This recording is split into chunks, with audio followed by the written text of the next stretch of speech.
Hi, if you're watching this video, you are a chaperone on the BHS Disney trip to Florida the week of spring break. We covered so many details the night we got together during the chaperone meeting that I think there may have been some questions about some of those details. Some of the information we didn't have that night and we have now. So I wanted to make sure that you had a chance to watch this video before Sunday when we do our loadout so that you have a lot of information to feel comfortable. Before we do any of that, I just want to say thank you. I've said it at every meeting, I've said it in front of the students, and I'll say it again that without you guys, this trip wouldn't be possible. And everyone really appreciates you taking your time and hard effort to go along with the kids. They may not say thank you, but rest assured they will be very appreciative of everything you're doing that goes into this trip. So a couple of basics. Sunday, everybody has to be at the high school at 12 noon.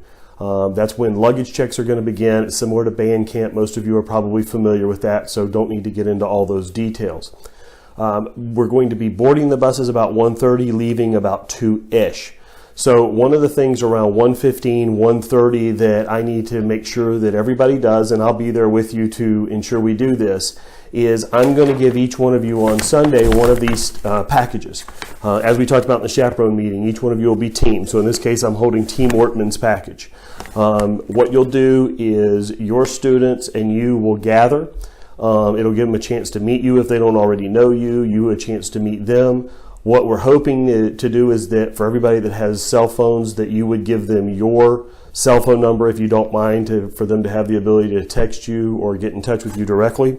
And then we're going to want you to go through the contents of this bag. Like we've talked about, in each one of these bags there's going to be a set of instructions that we need you to cover with your team.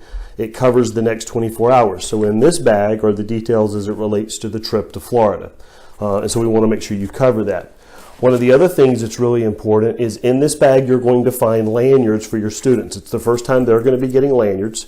There is a gold lanyard and there's a black lanyard, and there's a difference. The gold lanyards will have little rings around them and they'll have the student's name in your group that received them.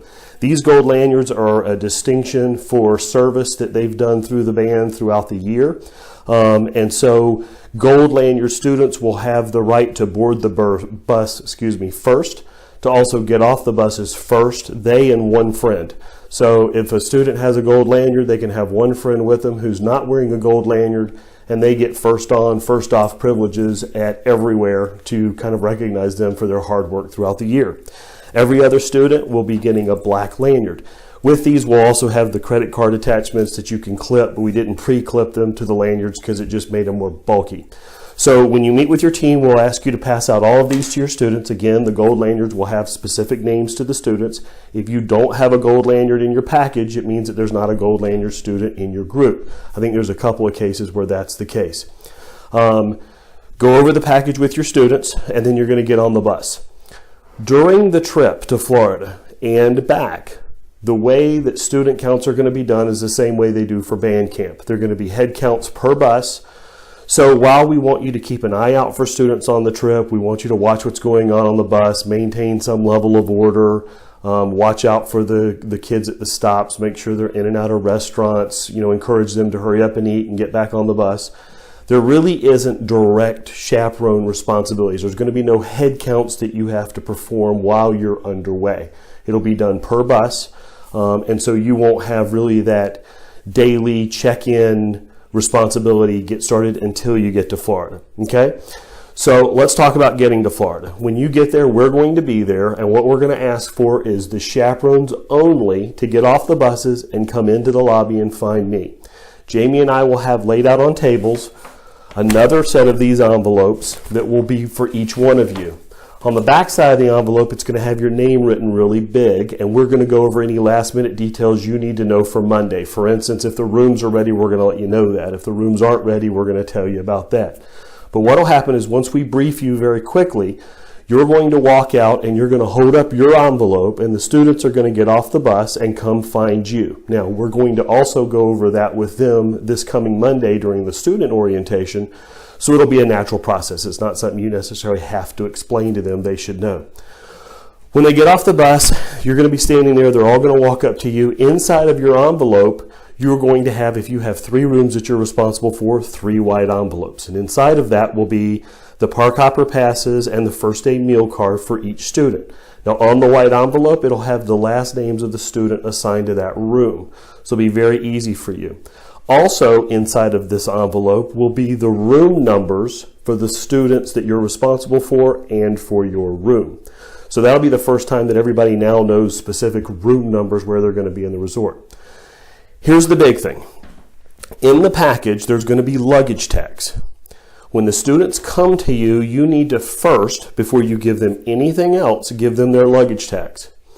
They need to then get their luggage and bring it back to you. Put the luggage tags on, and then we will have told you where to direct them to set their luggage permanently so the Bell staff can take their luggage and house it while you guys get to go out and play and enjoy Disney. So the big thing, they bring their luggage, they put the luggage tag on for their room, and then you'll direct them where to put it. After that is when you'll actually give them their passes, their meal cards, go over their details with them, and then you guys are going to be free to go, okay? So you'll be able to enjoy the day. A couple things on Monday is also in this package will be the wristbands for the party on Monday night. Please remind them, and we'll have the reminders in the bag for you to once again go over with them that everybody has to be in Epcot at 8:45 p.m. It's really important with these packages that you actually go over everything that's there. There's a schedule that we need you to review. There's 3 or 4 points of key information that we need you to review. And then there's some instructions to you. So for instance, when you get there and you see the package on Monday, it's going to say the next group check-in is at 9 p.m. at Epcot at the party. Okay?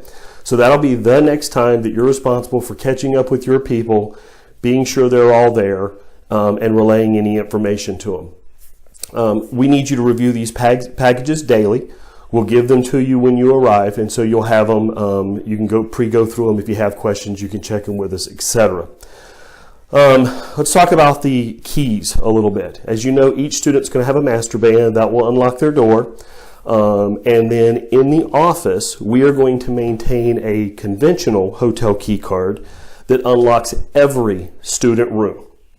That key needs to be maintained in the office so that if anyone needs to get in for any reason, it's there. We'll have a designated spot. It'll be super obvious. There's going to be a table in that room. That's where we'll probably keep the cell phone charger. There'll be a master trip book so that we have a complete listing of who's in every room. All the key contact numbers, myself, Mr. Meggett, Mr. Smith, chaperones, a complete schedule. All that will be laid out right there.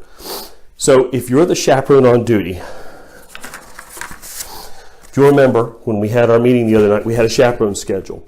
We had a couple of changes. We've now made those changes finalized, and this schedule is now in your Sunday package that you'll get at the high school before we take off. If you're scheduled to work, that means 2 things. If it's overnight, that means you keep the cell phone with you in your own room. It's on so that if it rings, you can hear it. And you answer it if something, a phone call were to come in, and then you would need to contact the appropriate people depending on what that call has to do with, who all's involved. During the daytime, when you have the 4-hour block to work and you have the phone, that means we need you to actually be in or near the hotel room that we call the office. Okay? If you're in the room, then somebody comes and knocks on the door, you can answer the door, that's fine. If you're not, we need you to be within an eye shot so that if somebody walks up to the door, you could see it, and that way you could help them. We've asked to have that room close to the pool so that you can lounge outside and relax if you want to. If it's not, what we're going to probably do is have a sign made that says if you need the chaperone on duty, come to, and we'll have some blank lines so you can write, the pool, or whatever the case may be. So communication is the key. We want everybody to completely know what's going on this trip. The other thing is that when we get there, we'll put the office room number on every piece of paper that goes in, every map, if you will, that goes in each room, so that all students within the organization will know what's going on. Okay? So that's the key situation. The phone is, we have one master cell that we're going to be the main contact number, and whoever's on duty during the day, we'll keep that with them. If you're on duty at night, you'll keep it with you. The big thing is that, you guys are grown adults, so I just need to trust you to ensure that when you're working daytime, you're the office, you keep it charged. At night when it's in your room and you're sleeping, let it charge. You know, if nobody's charging it, it's ultimately going to go dead, and it defeats the whole purpose of having the phone. So I'll trust you guys can do that. The other thing is I'm going to let you guys work off how and where you do the transfer of the master key to the office, because that office, not only is there the master key for the student rooms, but there's only one master key for that office. So it is just as important that when you hand the phone from chaperone to chaperone saying my time is done and now it's your time, that the phone and the key to the office goes with it, so that the person coming on duty, if you will, has access to the chaperoning office as well. The other thing is, we've talked about it at the meeting, and I want to mention it again. It's really important that when you have these package reviews with your students, typically that's going to be at curfew, because it's your chance to lay eyes and make sure that everybody is in fact back in the room where they should be. You know, you can have 2 rooms come down to the 3rd, get everybody together. You can go over it 3 times. However you want to do it is entirely up to you. But we feel like that's the time where we can be sure that the reviews are done. We need to make sure that they're done at that moment in time, and that you actually go over everything. If we don't maintain this consistency, we're not setting the kids up for success, because some kids are getting information that other kids aren't, okay? The information in these envelopes, let's talk about Monday, for instance. Monday, there's going to be a map, and I'm going to ask you to tape, and I'll provide tape in your package. I want you to tape up that map inside all of the rooms that you're responsible for chaperoning for. What that map is going to show is what we're going to call our meeting point, or our staging point. Because we're here in Michigan and we don't know what building we're in, it's impossible for us to pick that staging point in advance. But it makes sense that once we know what building we're in, we're going to put an X on that map that says whenever the group has to get together, this is where you meet, unless we've specified something different. So on the itinerary that you go over with them, it'll say meet at the meeting point at whatever time. You'll go over with the students and you'll point to them and say, on this map, this X right here is where the meeting point is for this trip all the time, okay? Each room will have that map hung the entire week, so that they'll always know what that is. I'm also going to ask you each day, each night when you review the package with your team, that you attach the next 24-hour schedule by that map, either the back side of the door, on a mirror in the room. Obviously, we don't want to peel paint. We don't want to do damage to wallpaper. But we want them both hung so that not only do they have the map of the meeting point, but they also have the 24-hour schedule hanging there, so they can look over it, digest it, etc. Some people are visual, some people are audible, but that way we have both things hanging there, and students know what the schedule looks like for the next 24 hours at all time. Couple of little things to go over. At Disney, if you take a bag into any of the theme parks, that bag subjects you to stand in a line where you have to be searched.